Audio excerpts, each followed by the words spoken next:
Dashawn, welcome to the show. I must say, as the creative director for Persevere, you have a special lens, especially on the collegiate level sports in Canada.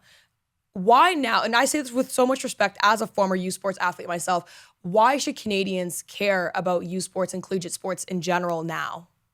Well, first off, Savanna, thank you for having me on the show. I really appreciate it. I always say that the college and university stars of today are the pro stars of tomorrow in Canada. When you look at the Canadian sports landscape over the last 5 6 years, you've seen so much domestic sports leagues popping up. I think for a long time the only domestic pro sports league in Canada was really and truly the CFL. But we've expanded to different sports. So, for example, in basketball, we have the CEBL, we have the NSL. Even in hockey, women's hockey, we have the PWHL with teams in Canada, in Ottawa, Toronto, Vancouver, and Montreal. And what's happening is you're seeing a lot of university athletes popping up in those leagues, right? Especially for the Canadian-centric leagues. A lot of these leagues are turning to university sports as their professional pipeline. And so a lot of these athletes that you're seeing today that are playing at the schools such as U of T or UVic or TMU, right, are going to be the stars that are dominating in leagues such as the CPL, the CEBL, or maybe one day a professional women's basketball league in Canada. So I think right now is a great time for people to really tune into university sports because the infrastructure in Canada is just growing. It's just expanding. And, there's a lot of leagues today and there's going to be a lot more leagues tomorrow. And that's going to be a lot more jobs for Canadian athletes, university athletes specifically. And so, get used to knowing who your local stars are today because you're going to be cheering for them for a long time. Well, I remember the U of T hockey player, the goalie, getting the call up to play for the Toronto Maple Leafs when they were down some bodies there. I remember that. Jet Alexander. Yeah. That was good. That's cool. And that's the reality, right? And those are some of the rare occasions, right? Yeah. You'll have the goalie get called up from U of T to, be in net for the Leafs. But then sometimes, you'll have players get called up mid-season to play in the CEBL.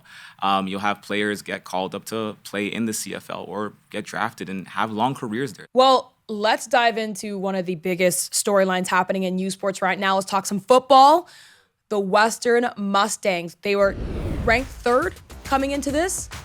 They got upset by the Guelph Griffins, who are ranked seventh. And this is the first time in 10 years that the Stangs will not be in the Yates Cup. How did Guelph take down the Goliath in the Stangs? Okay. This is a historical loss for many reasons, and one of them you just listed. I'll give you another stat, all right? The last time the Western Mustangs lost in a quarterfinal matchup was 2003. Wow. What were you doing in 2003? I think I was learning some basic grammar. Yeah. I probably was doing the same. But for context, that's how long it's been since Western's fallen this early in the playoffs. It's a team that's been the consistency of just excellence in the OUA and youth sports for almost 2 decades.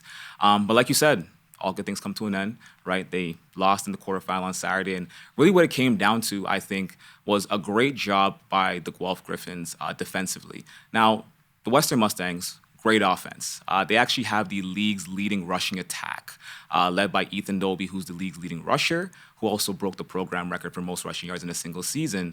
But Western's also ranked 20th when it comes to their passing attack. So in a league of 27 teams, when you're ranked 20th, that's like bottom third, right? Not that good.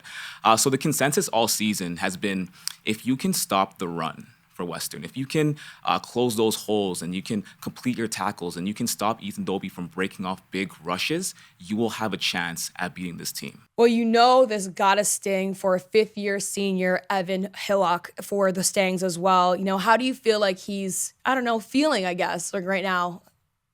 I think the reality is it's the end of an era for Western. A lot of these fifth-year players, including Evan Hillock, Seth Robertson, who was the player that actually gave up the rouge at the end of the game to kind of seal the deal. A lot of these players are in their fifth year and are kind of the remaining players from Western's last Vanier Cup back in 2021. So when it comes to Western football, they often work in 5-year cycles. You have players that come in for 5 years and manage to win Yates Cups and maybe make a Vanier Cup appearance here and there, and you see how that era ends. It either ends in greatness or it kind of ends in heartbreak and bittersweetness. And I think for this era, it ended in heartbreak. Well, with the Stangs out, you got to know that some of these teams are probably happy about the opportunity to potentially go a little further in the playoffs. Which teams do you see stepping up? I think every team's happy. I think, Oh, no.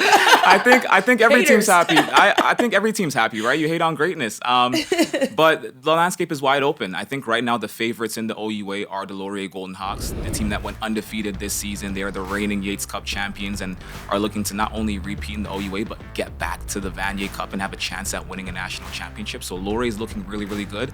And then your remaining three teams come down to Guelph, the upset underdogs from last weekend against Western. You have Queens, one of the standards in the OUA, and then you also have the Windsor Lancers. So you're going to have Laurier versus Guelph this upcoming weekend in the OUA semifinal happening in Waterloo. The consensus is that Laurier should handle their business and kind of advance to the Yates Cup. But the interesting matchup is going to be in Windsor when you have the Windsor Lancers taking on the Queens Gales. Windsor has been a team that has been rebuilding for 5 years. 10 years ago, program was kind of at the bottom tier of the OUA, got a new head coach in 2020 in JP Sorelli, and they've really been making waves in the OUA for the last 5 years. And now they're back on a stage where they can break through to a Yates Cup for the first time since 1975. Windsor, great defense, amazing defense, leads the country in sacks with 35, leads the country in interceptions with 13 interceptions. Their issue is on the offensive side. All right, they only score around 23 points per game, which is 17th in the country. So kind of on the lower end of the middle echelon. So for them, it's if they can show up on Saturday defensively, and it's if they can put some points on the board. So all eyes are on the Windsor Lancers to see if they can make some history this upcoming weekend. Okay. I'm excited to see how far Guelph can go. If they've already taken down the Mustangs, then maybe they have a chance against the Golden Hawks, but we'll see.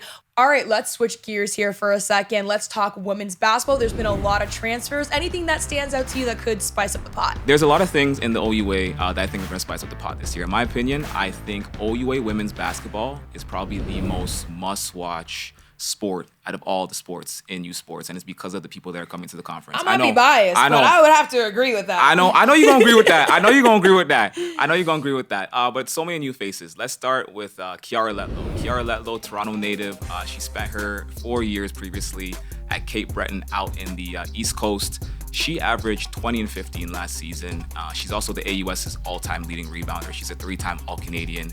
And instead of doing her 5th year at Cape Breton, she came back to the OUA and went to Queens. Queens has been a pretty top-tier team for the last 10 years.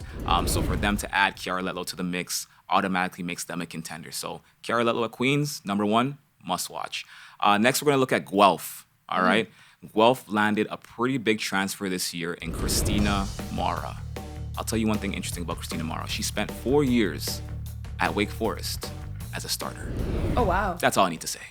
That's all I need to say. Wow. Okay. That's all I need to say. 4 years at Wake Forest as a starter, and she also played pro previously in Italy for 3 seasons as well. So, wow. Yeah, I know. She's coming with a ton of experience. Exactly. So it's a 1-year thing, similarly to Kiara Letlow. But for Guelph, that's a huge transfer at the 5 position as well. So that puts them in the mix as well to be an OUA contender for a championship. Let's look at TMU. What you know about TMU? You know 1-2 thing. You know 1-2 thing. Okay. Carly Clark, as you know, is an amazing coach, and she's also an amazing recruiter.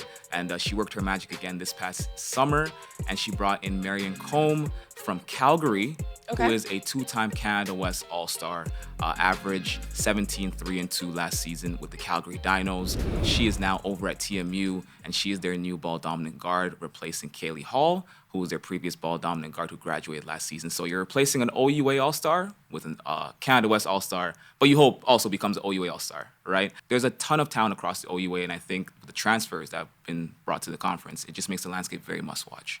Thank you so much for sharing your insights with us, and keep up the great work with PRSVR. Thank you so much, Savanna. Appreciate it.